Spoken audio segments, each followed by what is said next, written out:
There is a particular kind of pain that has no name. Not heartbreak.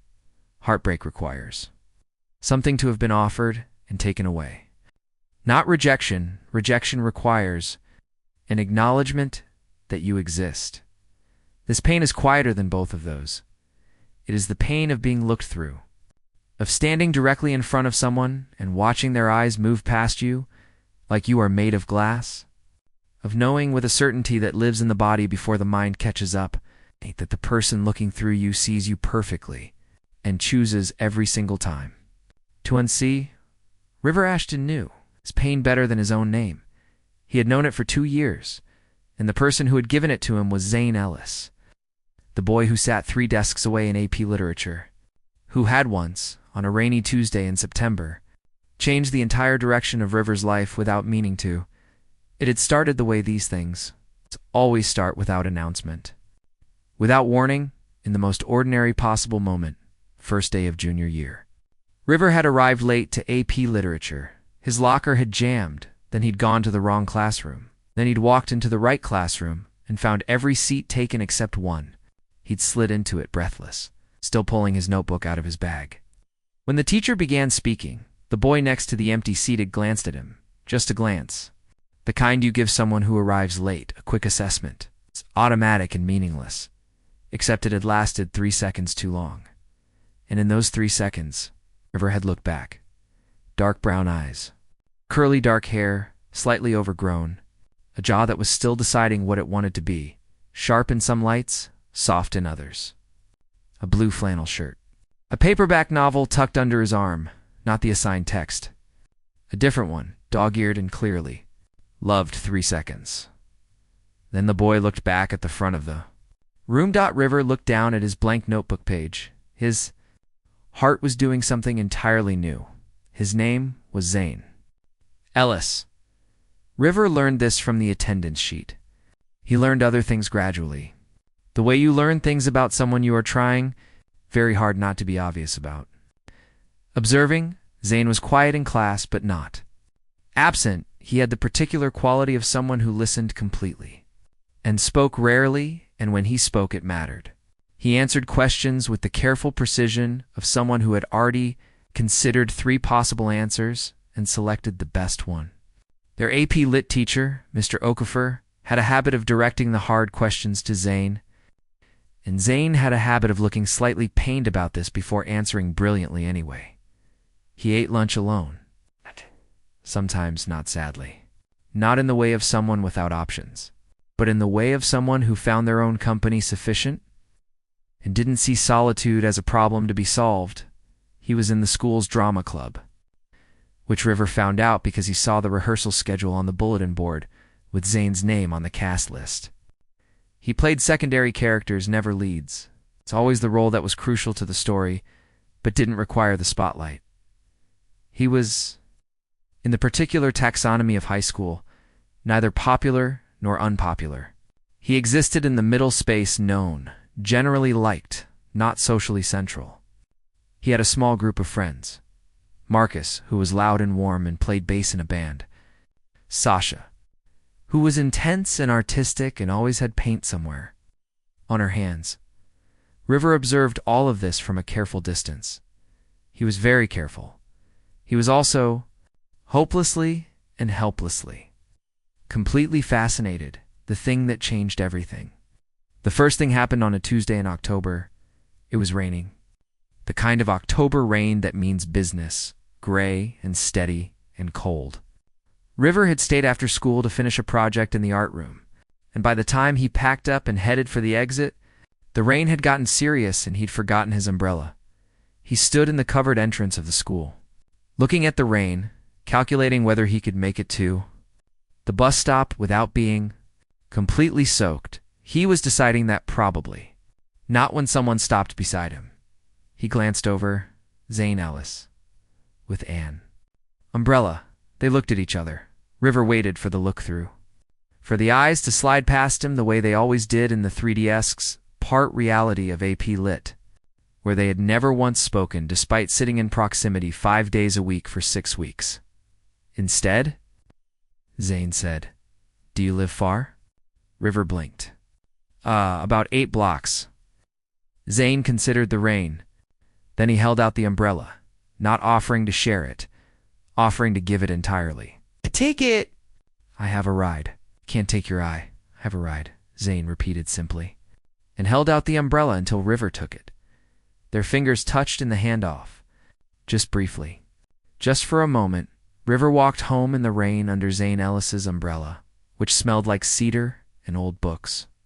Thinking about dark brown eyes and a hand that had touched his for 1 second, the next day, he brought the umbrella back. He waited until after class.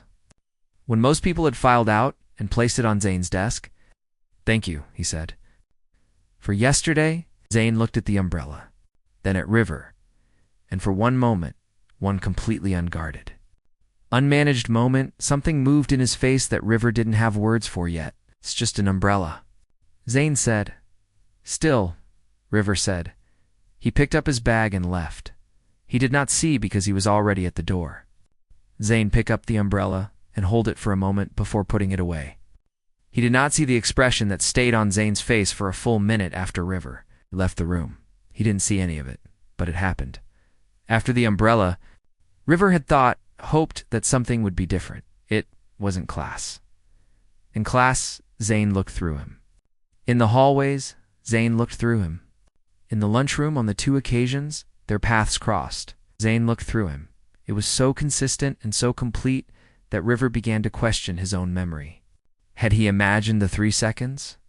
Had he invented the expression on Zane's face when he returned the umbrella?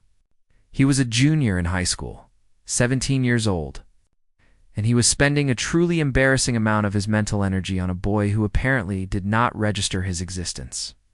He told his best friend, Juniper, who had known him since 4th grade, and had the particular gift of loving him without managing him, one afternoon in November. They were in June's bedroom, which was chaotic in the specific way of someone deeply creative and completely uninterested in organization, and River was lying on the floor staring at the ceiling because sometimes things needed to be said to a ceiling. "There's someone," he started. "I know," June said from her bed, not looking up from her sketchbook. "You don't know?" "River, I have been watching you be distracted for 2 months." "I know," he told her. The 3 seconds. The umbrella. The looking through. June listened to all of it. Then she said, "He gave you his umbrella?" "Yes, in the rain." "Yes," and then pretended it didn't happen. "Yes." June put down her sketchbook and looked at the ceiling alongside him. "That's not someone who doesn't notice you," she said carefully. "That's someone who notices you and is afraid of it." River stared at the ceiling. "That doesn't help," he said. No, June agreed. "It doesn't." December arrived, and with it, the Drama Club's winter production, a small, ambitious staging of a classic play, performed in the school's main hall to an audience of students and families. Zane was in it. A supporting role, as always, but significant. A character who knew a secret that changed the whole story. River went because June dragged him. June was doing the set design and insisted on moral support. He sat in the 3rd row. When Zane came on stage, River sat up slightly without meaning to. On stage, Zane was different. The careful, managed quality, the thing River had started to identify as the layer. Zane kept between himself and everything, was gone. On stage, he was just present. Entirely present. He said his lines with a feeling that made River's chest ache in ways he didn't examine.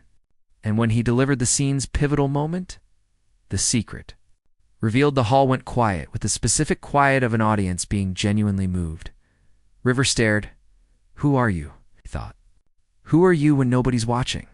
During the cast reception afterward, parents and students milling around the hall with punch and cookies, River was helping June carry set pieces backstage when he turned a corner and found himself face to face with Zane Ellis. No audience. No class, no hallway full of people, just a backstage corridor, and Zane still in his stage costume. And River with his arms full of June's set pieces. Zane stopped. River stopped. A beat of absolute stillness. "We're good," River said. Because it was true, and he had learned, by 17, that true things were worth saying even when they were inconvenient. Zane looked at him. And again, that look. The one that lasted too long. The one that moved through several things in rapid succession before landing on something carefully neutral. "Thank you," he said quietly. "The part where you deliver the secret," River continued. "That scene. You made it feel real." "It is real," Zane said. Then seemed to catch himself. "I mean, the character feels it is real." "I know what you mean," River said. They looked at each other. Zane started. "Yeah," River said. "Me too." They went in opposite directions. River carried June's set pieces to the storage room and stood there for a minute in the dark before going back out. "It is real." Zane had said.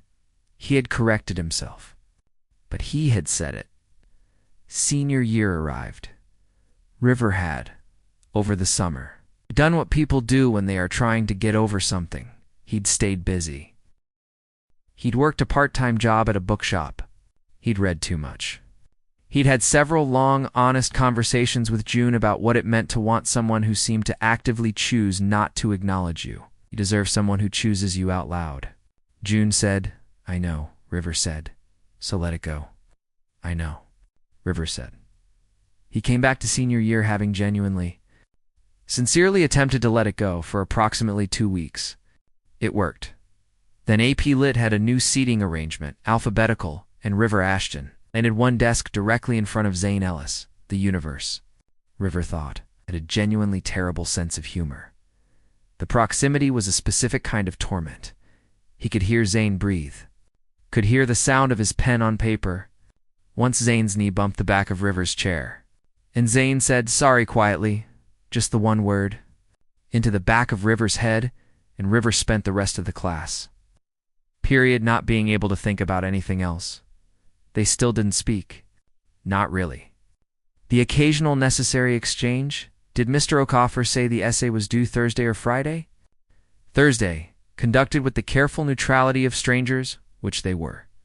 Technically, but River was no longer quite as sure of what Zane was, because from one desk back, with a year's worth of observation behind him, River was noticing things. Zane was tense. Not in an angry way, in the way of someone managing something. His jaw was set more often than it should be for someone in a literature class. He answered questions brilliantly and then went immediately back to whatever internal place he maintained. Between moments of being required to surface, he laughed. Sometimes at something Marcus said in the hallway, a real laugh. Surprised out of him, and then put it away quickly. He looked at River exactly once per class period. River had clocked it, always the same moment, always when he thought River was looking at the board. A glance that lasted precisely as long as Zane allowed himself before looking away. He's afraid of something. June had said last year River was starting to understand what February. Senior year, the school library had a back section local history, rarely visited, that River had claimed as a study spot since freshman year, precisely because nobody else went there. He went there on Tuesday and Thursday afternoons to read and think and occasionally do actual homework.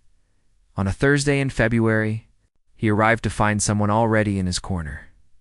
Zane Ellis, sitting with his back to the shelves. Knees up, a book open in his lap. Not a school book. A novel. River recognized the cover. "Call Me By Your Name." Zane looked up. Their eyes met. Neither of them said anything for a full 5 seconds.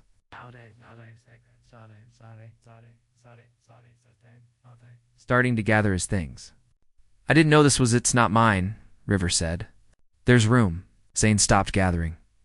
River sat down on the other side of the corner shelf, close, in the way that a small space dictates closeness. But with the shelf between them, he opened his own book. They read. The silence was different from the hallway silence. Those silences were managed. This one was just quiet.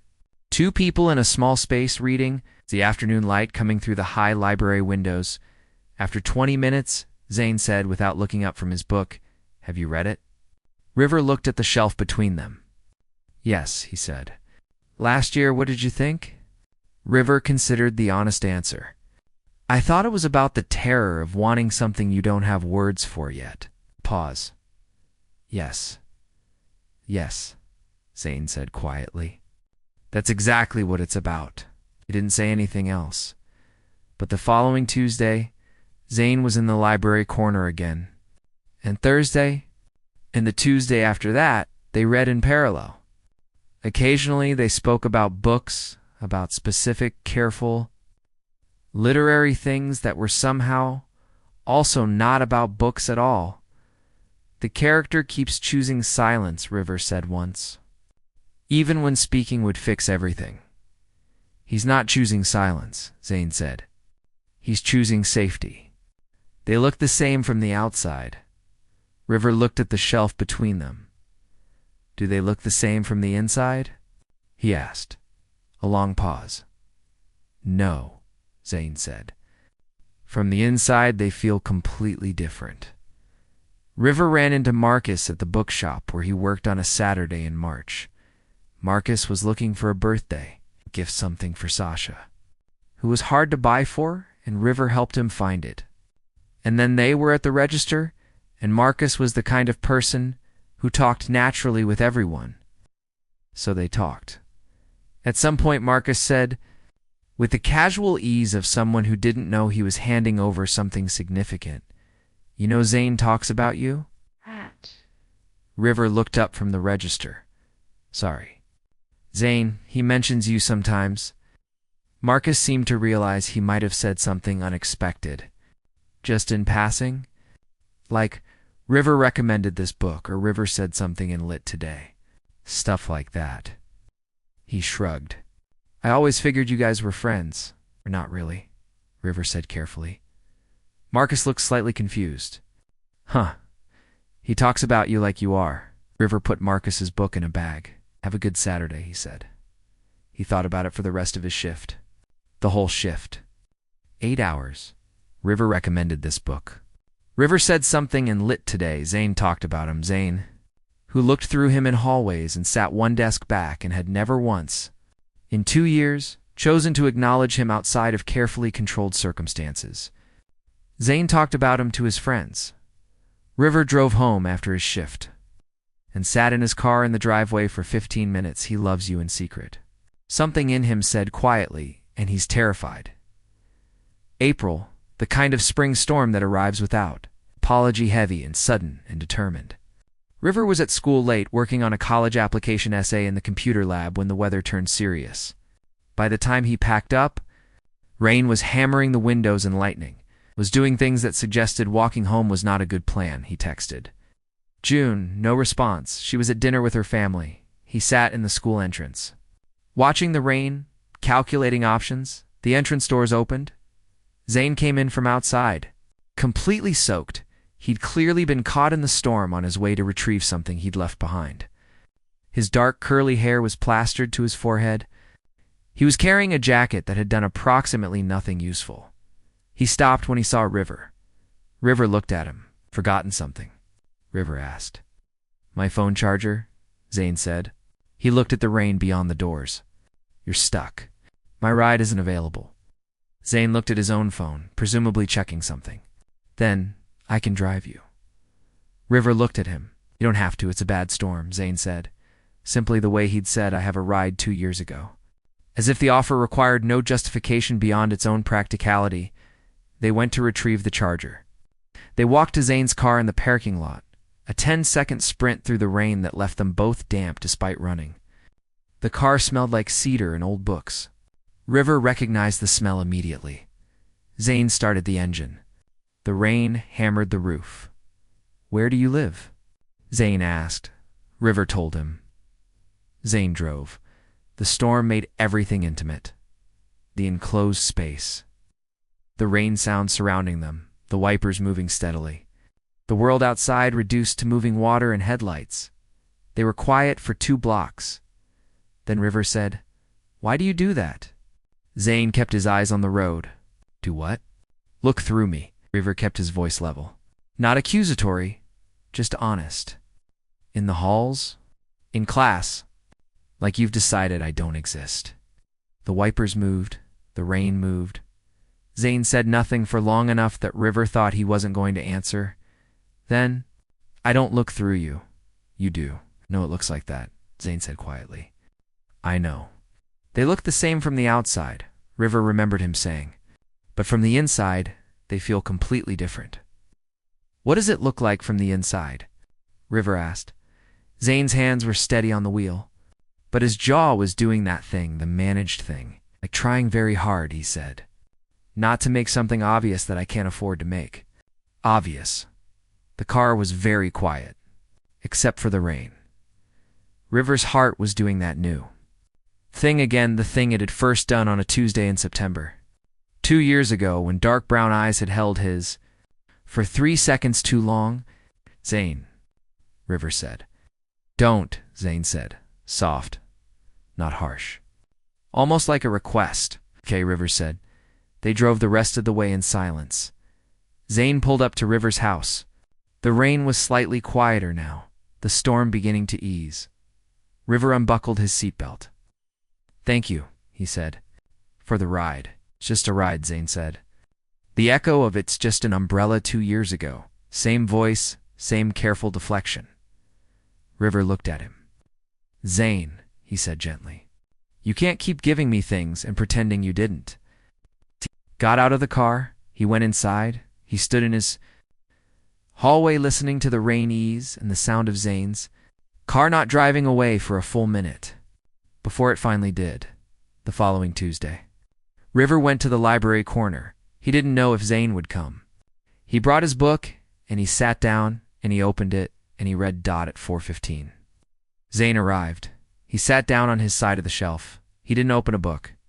River kept reading, or kept holding the book open, which wasn't quite the same thing. After 5 minutes, Zane said, I've known since I was 15. River was very still. I've known what I was. Zane continued. His voice was quiet and careful and the most honest River had ever heard it. My family it's complicated. My dad is the kind of person who uses certain words as insults. My older brother he'd be fine, I think. But I don't know for sure. And not knowing as he stopped.